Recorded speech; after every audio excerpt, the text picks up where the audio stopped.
In the early 1800s, one man held Europe in the palm of his hand: Napoleon Bonaparte. He'd crushed empires, redrawn maps, and commanded the most powerful army on the planet. He was, without a doubt, the most feared man alive. But in July 1807, this titan of history suffered his most embarrassing, most humiliating defeat. And it wasn't on the battlefield, it wasn't the hands, or rather, the paws, of 3,000 fluffy, adorable bunnies. To celebrate a major political victory, the signing of the treaties of Tilsit, Napoleon's chief of staff, a guy named Alexander Berthier, decided to throw a party. He thought, what better way for the emperor and his top generals to relax than with a grand rabbit hunt? Sounds simple enough, right? Well, Berthier made one tiny, but absolutely critical mistake. Instead of rounding up wild skittish hares like you're supposed to for a hunt, he took a shortcut. He went out and bought around 3,000 tame, domesticated rabbits from local farmers. You know, the kind you'd see in a petting zoo.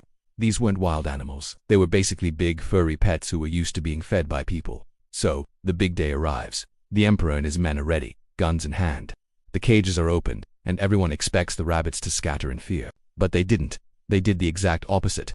These weren't scared little creatures running for their lives. They were hungry. And when they saw this group of fancy-looking humans, they didn't see predators. They saw waiters.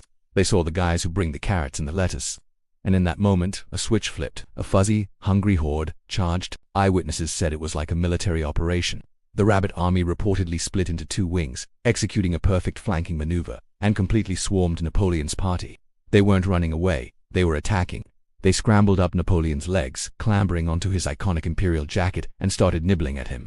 The most powerful man in the world was being gummed by bunnies. His generals, hardened veterans of countless battles, tried to fight back. They grabbed their riding crops and started swatting at the fluffy tide, but it was useless. The horde was unstoppable for the first and possibly only time in his life. Napoleon Bonaparte, the conqueror of Europe, turned and fled in absolute panic. He scrambled for his carriage, desperate to escape. But the bunnies weren't done. They chased him, a relentless wave of fur pursuing the imperial coach down the road. Some of them, driven by pure hunger, even managed to leap into the carriage with him.